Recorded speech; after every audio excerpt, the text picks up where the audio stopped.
কিছুদিন পূর্বে ভারতের জমিনে ভারতের যিনি বেলায়েতের সম্রাট, সারা পৃথিবীর যিনি বেলায়েতের সম্রাট, যিনি আতায়ে রাসূল, যিনি আওলাদে রাসূল, যিনি আহলে বায়াতের আওলাদ, যিনি মাওলা আলীর আওলাদ, তিনার মাজার ভাঙ্গনের জন্য তারা উদ্দেশ্য পালন করেছিল, কিন্তু সেই উদ্দেশ্য পূর্ণ হয় নাই।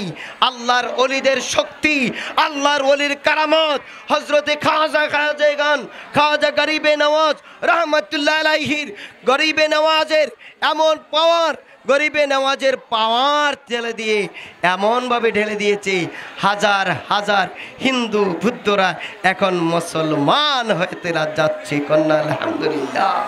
আল্লাহর ওলির শক্তি আছে না নাই? আল্লাহর ওলির শক্তি আছে না নাই? আল্লাহর ওলির শক্তি আছে, থাকবে কিয়ামত পর্যন্ত।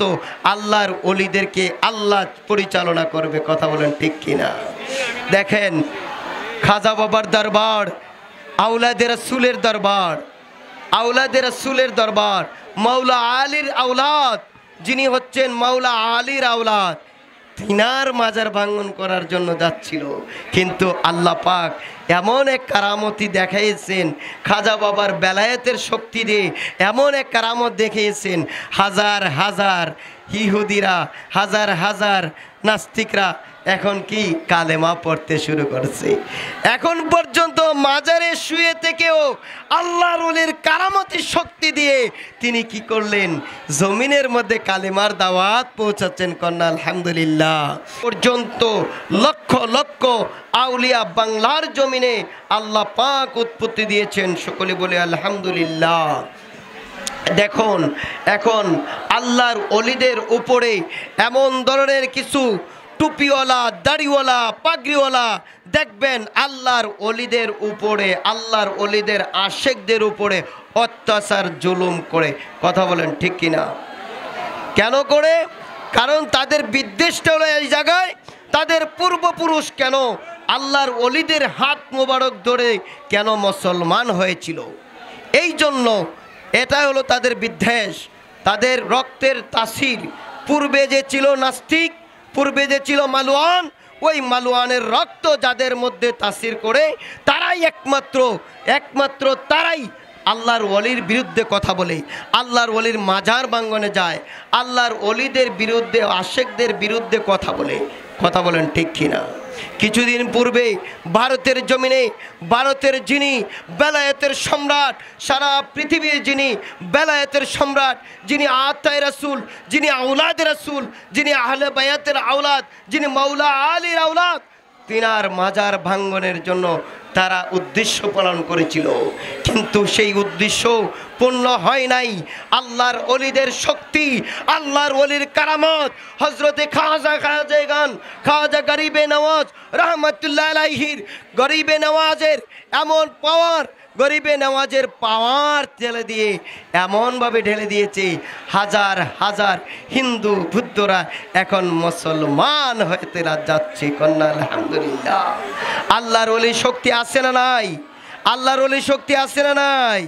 আল্লাহর ওলির শক্তি আছে, থাকবে কিয়ামত পর্যন্ত। আল্লাহর ওলিদেরকে আল্লাহ পরিচালনা করবে। কথা বলেন ঠিক কিনা? দেখেন, খাজা বাবার দরবার, আওলাদে রাসূলের দরবার, আওলাদে রাসূলের দরবার, মাওলা আলীর আওলাদ, যিনি হচ্ছেন মাওলা আলীর আওলাদ, তিনার মাজার ভাঙ্গন করার জন্য যাচ্ছিল, কিন্তু আল্লাহ পাক এমন এক কারামতি দেখাইয়েছেন, খাজা বাবার বেলায়েতের শক্তি দিয়ে এমন এক কারামত দেখিয়েছেন, হাজার হাজার ইহুদিরা, হাজার হাজার নাস্তিকরা এখন কি কালেমা পড়তে শুরু করছে। এখন পর্যন্ত মাজারে শুয়ে থেকেও আল্লাহর ওলির কারামতের শক্তি দিয়ে তিনি কি করলেন? জমিনের মধ্যে কালেমার দাওয়াত পৌঁছাচ্ছেন। কন্যা আলহামদুলিল্লাহ। এই শক্তি কার? আল্লাহর দেওয়া শক্তি। এই শক্তি হচ্ছে আল্লাহর দেওয়া শক্তি। আল্লাহর দেওয়া শক্তি যার সিনার মধ্যে আসবে, সে মরণের ভয় করে না, কবরের ভয় করে না, হাসরে ভয় করে না, ফুলচেরাতের ভয় করে না, কোনো জায়গার ভয় করে না। কারণ আমার আল্লাহ নিজেই জানাইয়া দিয়েছেন, আলা সাবধান, ইন্না নিশ্চয়ই আউলিয়া আল্লাহি, যারা আউলিয়া হয়ে যায় আমি আল্লাহর হয়ে যায়, আমি আল্লাহ যা হয়ে যায় আমি আল্লাহ তার হয়ে যায়, আমি আল্লাহ যার হয়ে যায়, আমার সৃষ্টির জগৎ তার হয়ে যায়। কন্যা সুবহানাল্লাহ। তাহলে আমরা বুঝতে হবে, আমরা ইমানে নিতে হবে, ইমানটা মজবুত করতে হবে। আল্লাহর ওলিদের দেওয়া শক্তি আল্লাহর দেওয়া শক্তি।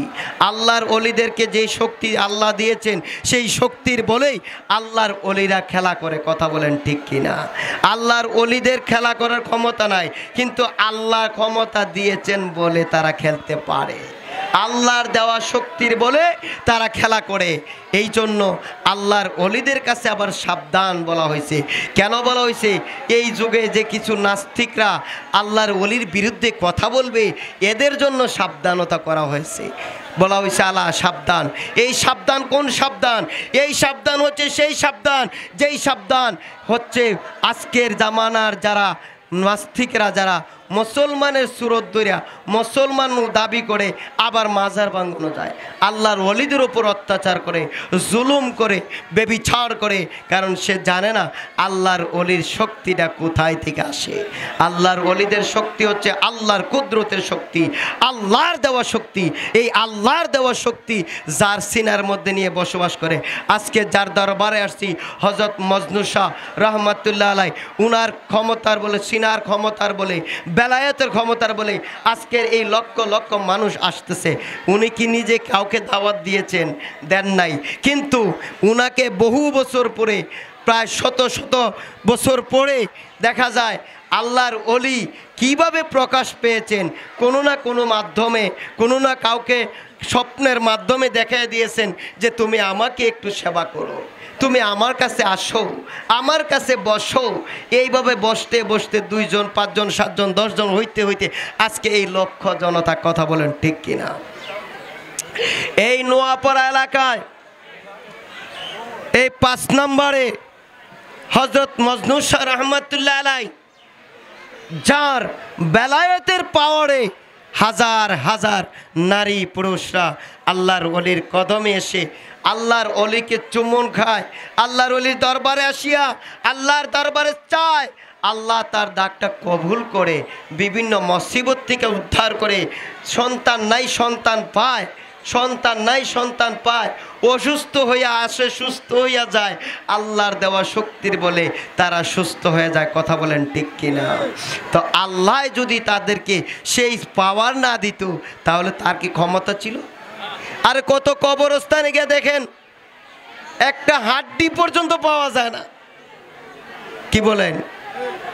ওনাদের রওজা তো প্রায় 800 বছর, 800 বছর আগে যিনি শায়িত হয়েছিলেন, এখন পর্যন্ত কাশফের পাওয়ারটা ছড়াইয়ে দিয়েছে। কন্যা সুবহানাল্লাহ। এই পাওয়ারটা কার? আল্লাহ দিয়েছেন। কাকে? আল্লাহর বন্ধুকে। আল্লাহর বন্ধুকে ওই মানুষটা আল্লাহর বন্ধু হয়ে গেছে। এই মানুষটা সাধারণ মানুষ না, এই মানুষটা সাধারণ মানুষ না।